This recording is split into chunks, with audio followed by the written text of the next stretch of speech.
Et le vice-président de l'Assemblée nationale, Sylvain Waserman, est sur ce plateau. Bonsoir. Bonsoir. Ravi de vous accueillir. Vous êtes aussi député MoDem, La République En Marche. On va parler bien sûr de l'actualité politique, à commencer par ce 22 janvier, début de semaine. Angela Merkel et Emmanuel Macron vont signer un nouveau traité de l'Élysée. Ça se passera à Aix-la-Chapelle, qui scelle évidemment l'amitié franco-allemande, mais qui est un petit peu différent de celui qu'on connaissait. À quoi s'attendre? Qu'est-ce qu'il y aura de nouveau, Sylvain Waserman? Alors ce traité, c'est un moment très important. Ça fait 55 ans qu'on avait le traité de l'Élysée. Le 22 janvier dernier, il a été décidé de retravailler ce traité pour lui donner une impulsion nouvelle. Parce que la conviction, c'est que, vu l'état de l'Europe aujourd'hui, la France et l'Allemagne ont une responsabilité particulière. Et leur amitié, peut-être, est aussi importante que lorsque l'Europe et le projet européen est né. Ce qu'il y aura de nouveau très concrètement, alors deux axes sur lesquels j'ai particulièrement travaillé, le transfrontalier, on aura l'occasion d'y revenir avec des choses très concrètes pour les régions transfrontalières qui concernent évidemment l'Alsace, ainsi que l'espace économique harmonisé entre les deux pays et plus de coopération et de coordination entre nos deux pays pour peser plus au niveau européen. Sur justement le rapport transfrontalier que vous aviez rendu, c'était une de vos missions, ça se passait en mai-juin de cette année. Des propositions que vous avez faites ont été conservées, ont été gardées? Oui, alors sur les 6 propositions, il y en a 4 qui sont dans le traité, donc j'en suis très heureux parce que quand un parlementaire fait un rapport, il se demande toujours si ça va caler les bureaux, si ça va être lu. Donc non, j'en suis très heureux parce qu'il y a des points importants. Par exemple, la possibilité, vous savez, il y a beaucoup d'irritants. C'est-à-dire la différence entre les deux droits crée des situations un peu irritantes pour les habitants frontaliers d'un côté ou de l'autre. Les exemples sont multiples. Ça va du fleuriste à Kehl, quand il livre son bouquet de fleurs de l'autre côté du pont, il est obligé de rentrer dans le système d'information des travailleurs détachés, comme une entreprise bulgare qui irait travailler à Brest. Alors qu'il y a 3 km, quoi. Alors qu'il y a 3 km. Pareil sur l'accès aux soins, qui est une vraie problématique pour les citoyens quand vous allez vous faire soigner de l'autre côté du Rhin. Donc tous ces sujets-là trouvent des réponses, en tout cas on construit des réponses, notamment sur les thématiques de la possibilité de déroger au droit national pour mettre en équivalence et harmoniser les deux droits français et allemands, en l'occurrence dans les zones frontalières. Voilà, ça c'est une vraie nouveauté. C'est une vraie nouveauté. Alors c'est un exemple, il y en a beaucoup. Peut-être une autre importante, l'harmonisation de l'environnement réglementaire des entreprises pour nos PME, pour qu'une entreprise française ou allemande ait moins de barrières, j'ai envie de dire, lorsqu'elle décide d'investir. C'est ce que les entreprises françaises dénoncent très régulièrement, de dire les normes ne sont pas les mêmes. Absolument. Et l'idée sous-jacente, c'est quoi? C'est d'essayer de créer alors le traité dit même un espace économique harmonisé, franco-allemand harmonisé, pour harmoniser les législations qui impactent la vie quotidienne de nos PME. On entend beaucoup parler de cette assemblée franco-allemande qui va se créer, qui sera composée d'une 50aine de députés français, 50 députés allemands. Quelle est la finalité finalement de cette assemblée? C'est unique d'avoir deux pays qui créent une assemblée. Effectivement, c'est une aventure nouvelle. Il y a 18 députés qui ont été nommés, 9 français dont je fais partie, 9 allemands, qui ont travaillé pendant 1 an pour proposer en fait que cette assemblée parlementaire franco-allemande soit l'outil concret pour faire converger nos deux droits. Par exemple, les directives européennes. Vous savez qu'aujourd'hui, c'est quasiment par accident quand la France et l'Allemagne transposent de la même façon une directive. C'est pour ça que les vignettes sur la qualité de l'air vont être différentes. Les exemples se multiplient à l'infini. L'idée, c'est que par défaut... Ce qui fait pas très européen, tout cela. L'idée, c'est que par défaut, on transpose la France et l'Allemagne de la même façon, et par exception, on prenne notre liberté quand il y a des spécificités. Et cet exemple-là est important, parce que l'Assemblée parlementaire franco-allemande, ce sera l'outil concret pour mettre en œuvre une réelle convergence entre nos deux modèles. Est-ce que ça ne rentre pas un peu en concurrence avec le Parlement européen, du coup? Alors, je pense que ça réaffirme le fait que les parlements nationaux ne se sont pas suffisamment impliqués sur les thématiques européennes. Et on a souvent eu 2 univers. Et d'ailleurs, les liens entre les députés français au Parlement européen et les députés français au Parlement national ne sont pas assez forts. On doit jouer pleinement notre rôle sur l'échelon européen. Et aujourd'hui, encore une fois, cette amitié franco-allemande, elle a une responsabilité particulière. Donc c'est ça qu'on va essayer de faire, jouer pleinement notre rôle au travers notamment de cette assemblée parlementaire. Ça sera quand, création de cette assemblée? Alors, elle sera créée au premier trimestre.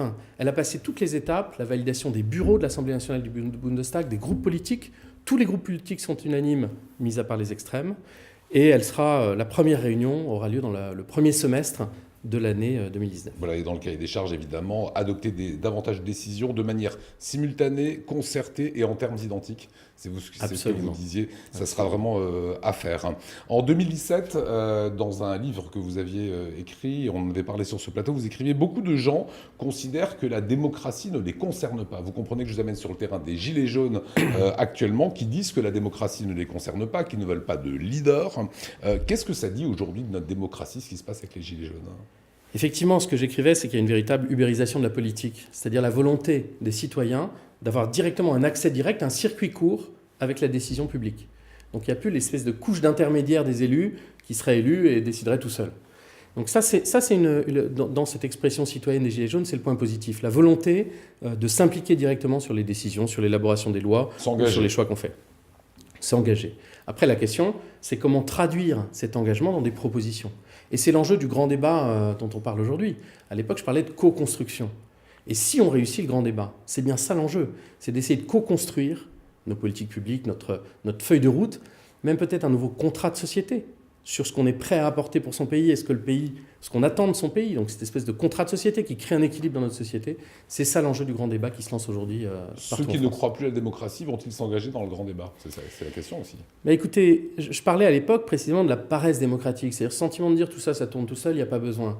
Aujourd'hui, chaque citoyen doit s'engager dans sa démocratie. Il faut investir de son temps, il faut investir de son énergie. Je prenais toujours l'exemple, vous savez, ici en Alsace, le référendum. C'était bien cet exemple-là. J'entendais des gens qui me disaient on n'est pas renseigné, on n'est pas informé. Mais en fait, si vous voulez choisir votre forfait de mobile téléphone, vous allez passer votre soirée sur Internet pour savoir lequel vous prendrez. Mais vous n'avez pas le réflexe de passer votre soirée pour savoir les candidats aux élections, d'où ils viennent, ce qu'ils ont fait, ce qu'ils ont dit, et forger votre opinion citoyenne. Donc c'est ça qu'on doit réussir. On doit remettre la démocratie en circuit court avec les citoyens. Plus de référendums, c'est quelque chose que vous preniez aussi. Est-ce que c'est la bonne solution d'interroger finalement les citoyens en leur demandant de choisir ? Je pense que sur les grands choix de société, oui, c'est prévu, peu utilisé, donc je pense que c'est un outil important. C'est un outil qui doit être utilisé à bon escient. Il serait absurde de demander est-ce que vous voulez plus d'impôts ou moins d'impôts par référendum. Donc il faut structurer cette logique d'interrogation. Pour moi, dans l'échelon, le référendum, c'est un peu le deuxième niveau. Vous pouvez informer les gens, vous pouvez les consulter formellement par un référendum, mais c'est des questions fermées. Vous pouvez aussi essayer d'avoir une démocratie participative, où vous pouvez vraiment essayer de co-construire les politiques publiques. Et c'est ça l'enjeu. Donc le référendum, c'est une étape, ce n'est pas l'étape ultime. La co-construction, essayer d'élaborer de construire avec nos politiques, avec les citoyens nos politiques publiques, c'est à mon sens ça, le nouvel enjeu démocratique auquel nous sommes confrontés. Donc ce sera peut-être des référendums après cette grande consultation populaire. On verra. En tout cas, je crois que si on réussit cet exercice, qui est un exercice inédit, jamais un exécutif ne s'est lancé à cette échelle dans un tel exercice de co-construction. Si on réussit cet exercice, on arrive peut-être à un nouveau contrat de société qu'il faudra valider d'une façon ou d'une autre. Et un dernier mot sur le vote blanc. Emmanuel Macron en avait parlé aussi dans sa campagne, en étant plutôt pour ce vote blanc. Vous l'évoquez également dans votre livre, vous allez même plus loin en disant Absolument. Voilà, on doit comptabiliser, je vais vous laisser le dire, il faut comptabiliser ce vote blanc. Tout à fait, la comptabilisation, depuis que je vote, je pense que c'est indispensable parce que c'est un moyen d'expression. Et en fait, je pense que si le vote blanc arrive majoritaire, en premier, on devrait annuler l'élection et la réorganiser 3 mois plus tard, parce que c'est un message démocratique qui doit être entendu. Aucun des hommes politiques ou femmes politiques qui se sont présentés au suffrage n'ont su convaincre plus que le vote blanc. Donc ça veut dire que ça priverait la personne de pouvoir se présenter, ou elle pourrait se représenter 3 mois Alors après. ça, les théories peuvent s'affronter, mais l'idée, ce serait de dire, si la politique, les hommes politiques ou femmes politiques n'arrivent pas à convaincre et que c'est le vote blanc qui arrive en tête, il faut en prendre acte et probablement annuler cette élection, la réorganiser, en laissant ou pas ceux qui étaient candidats la première fois se représenter, ça c'est autre chose, parce que c'est un droit constitutionnel de se présenter à une élection, donc le sujet est un peu compliqué. Mais en tout cas, de prendre acte du fait que le citoyen qui refuse ou qui veut s'exprimer n'a pas besoin d'aller sur les ronds-points, il peut le faire par un vote blanc qui aurait une force dans sa proposition de valeur démocratique. Qui voudrait dire quelque chose et qui serait comptabilisé. Qui signifierait quelque chose démocratiquement.